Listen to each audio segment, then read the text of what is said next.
Alright, what's going on, guys? So, it would be way easier than trying to explain to everyone through messages and Facebook posts and Instagram posts, so I'm just going to make a YouTube video about it because why not? So this is the AVIN Android screen for the E83X3, but it is in my 2007 Z4M, and it works pretty good so far. I ran into a bunch of problems originally hooking it up, trying to get audio to work, but after a couple troubleshootings and talking to a bunch of people, figured it out. Now, as you can see, I've already got Google Maps pulled up, and it's connected to my Android phone right now, doing Android Auto. I've got Spotify, volume works. What else do we got here? I'm still going through everything because there's just so much. I've got my Google Assistant and I can use that. Now the actual interface for the Android screen is this, and we got my applications. So this is basically an Android tablet. Got the Play Store. This thing connects to Wi-Fi. You can have your own SIMs card for it. I think AVIN supports all that, but I didn't get it. So this is autoplay for my phone. Then I've also got something called Torque that lets me look at specs for my car, live parameters. But like I said, I'm still trying to get through all this. There's a bunch to it. So as for actual fitment goes, let me turn on this light so you can see. Okay, so originally I didn't like the fitment for it. It's not completely secured right now because I'm not done. Now I'm going to take it out and show you, but that's alright. So I did have like major gaps, and this part of the screen came all the way down to this trim piece, and there was a gap along the back here that I didn't like. So, you know, I took the time to modify it and I got it looking way better. And so a lot of people are asking about the radio unit. This is my factory, I think it's the professional radio unit that came in the M series. Unfortunately, because I don't have a screen here, I can still work, so that's Spotify. I can still work the radio, CD player, and all that, but I have no screen telling me what it's doing, so I just have to know. That's okay, for me at least. It's because the nav screen isn't actually technically connected to the car. It's a replacement for your factory screen, but it's only got power running to it from your radio unit, and it has an auxiliary audio coming out into your radio, but we'll get into that in a bit. So that's how the screen actually works. So the volume control still works on my steering wheel, but the skip and whatnot does not work because all my audio is coming through my screen, and the steering wheel control doesn't control the screen, it just controls your radio. So currently I have this thing zip tied in, so I'm gonna pull that out and we'll get to it. Okay, so I got the screen back. It's loose, and I took my radio head unit out. If you don't know how to do this, there are tons of videos on YouTube on how to do it. I'm trying to keep this as short as possible, so I'm not going to show you how. Now, originally, whenever I placed this in here, that is how the screen came down, and I didn't like that. So I wanted it here with the line of the dash instead of with the trim. Now it would sit like this and it was secure, and if you were to I use zip ties because they work, and the factory holes did not line up. If you were to just zip tie this down, it would have been fine. It wouldn't have rattled, anything like that. It wasn't going to move, but I didn't like it, so I made some changes. Now I did have factory navigation. So this was the hole that from the original screen. Now I had to widen it slightly because the screen is just slightly wider than this actual hole. So I found that it was hitting here in this contact point. So I just trimmed out not even a quarter of an inch on both sides, and that was plenty to let it drop down. Again, if you're not trying to modify it in any way, it's not necessary, but to make it look professionally done, I definitely recommend it. So on the screen side of things, as far as modifications go, there were two tabs right here, and they were L-shaped going this way. Now they would hook under your dash, and that would kind of keep it from coming up originally. Now, but they were also not allowing me to slide it farther back like I wanted to. So I cut them off flush with the rest of it, and I'm going to drill 2 holes in each of these for fasteners. Now, there are the plugs. There's a GPS plug for the screen right here, and then there's 3 plugs on the back. I'll show you for the harness. So those are 3 plugs. Now, I just got them routed up around the inside here, and I'll show you the harness. I got to take that out, and I'll show you the harness in a second. Okay, so I got it out of the car just to show it to you. Now, when AVIN sends you this, this is just a harness extension of the factory radio unit. So they have a wire for basically every pinhole, and it goes to the opposite side. The majority of these aren't even used in a Z4. Now, the issue is when the audio comes out of your screen from this end. This is your audio out.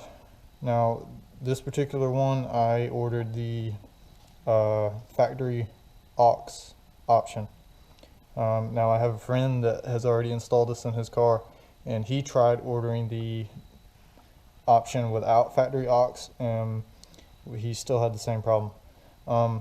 Now, all this is just a regular aux input, and from AVIN they have it plugged in, but the issue is for the X3 the wires are run to the wrong pins for the Z4.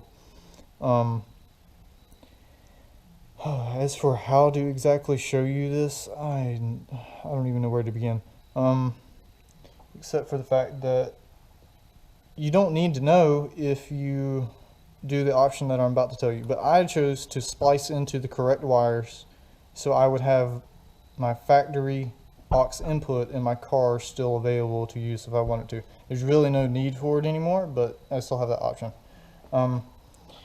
If you want to do it this way, I can help you do it, but I'm going to show you a different way.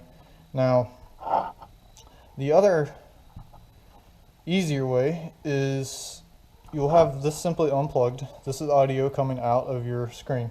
Now, you will plug this simply into another male-to-male. See, that's another male in. Male-to-male aux cord. Now, this goes to what will be what you have to purchase separately. And for demonstration purposes, I'm going to show you this one out of my other Z4. So what you're going to need to buy is just another aux input for your Z4. Now it will look something like this. It will have a plug and then go into a female input. Now this will all be hidden inside your car, so you don't have to get, say, the ashtray version that I have right here. They're only like $10. Now, what you'll want to do is this will come with a pin. Actually, one second, let me grab the cover for it so I can show you. Find it, which I can't. I'll just show you these.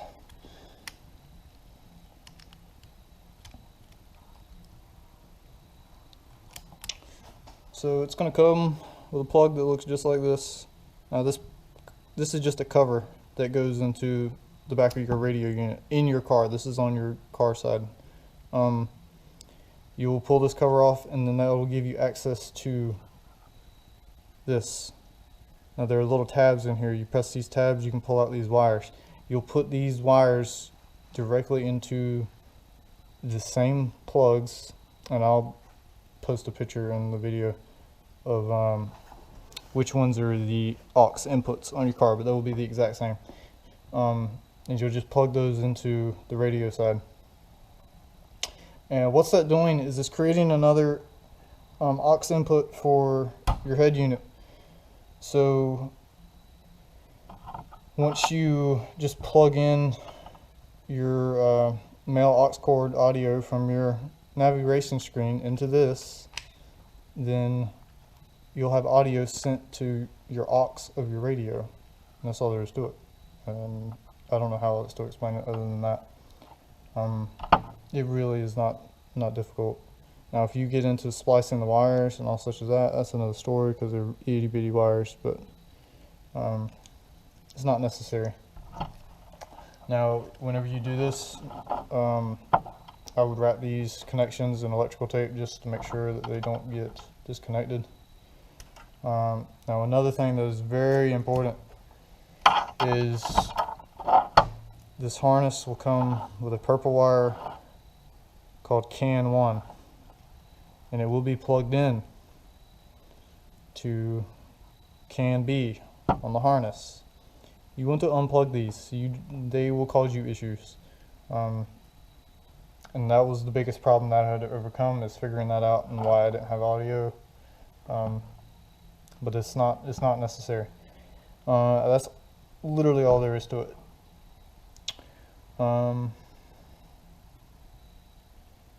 So I'm gonna throw this back in the car and show you how to hook it up, and that's all there is. I wanted to point out one more thing that I found. There will be a red wire coming out of your extension. This will all be wired up with the audio wires toward the nav screen. Now this red wire is hot, and it has just a aluminum connector on the end of it and this plastic sheath around it. I wrapped this in electrical tape to prevent it from touching any metal, because when it does, it arcs. Just take my word for it. So yeah, just wrap that up for precautions, just to keep anything from blowing a fuse or anything like that. Okay, here we go. So when you're installing this, drop the light. So when you're installing this, to keep it from hitting your radio unit whenever you put it in, you want to go under this bracket with the side of the harness that goes to the nav screen with your audio out and whatnot. If you try and come through this way with the wire coming under your radio, you're gonna have fitment issues. So just go ahead and route the cable like this and under. It'll just save you a lot of headache, speak from experience. So then I routed around down into here and up behind this bracket, and then up here, and that gives you access straight to the screen. It's super easy. Just give me 1 second and I'll try and get that routed in as fast as possible. Okay, so I've got it all routed the way I need it. Now, this is your factory plug that originally goes into the back of your radio head unit. Now, this black plug will be the aux side. Mine has 5 wires, 2 of which are for the old navigation screen. The other 3 are for aux. Now, that input that I was telling you that you'll need to buy, that's where this will go, into this plug. And if you have factory aux, then you'll be replacing these 3 wires with the new plug, so you don't have to splice into it. And so all this will be hidden back here inside of your dash, so you don't have to worry about seeing it or anything like that. Now it's simply, all you have to do is plug the extension into this, and the latching system does still work, so you've got to do it properly, which is hard to do one-handed. Okay, there you go, that's latched. Now this extension will go all the way back here, down into your dash, like so, out of the way. So that's why you want to run your other wires that go to your nav screen under this plate, so you won't have to worry about it hitting the bottom side of your radio unit.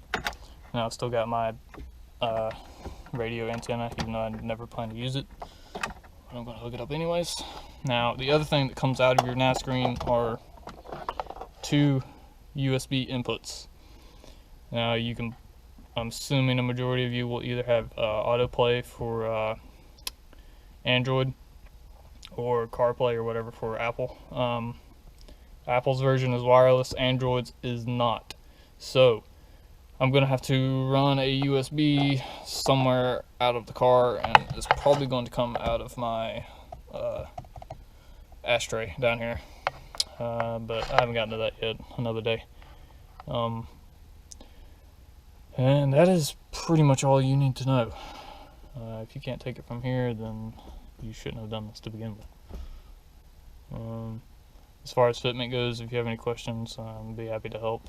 And there is mention of a company, Skyer Motorsports, I believe is the name. He and I have talked about making our own custom piece for this for Z4 owners if there are enough interest in it.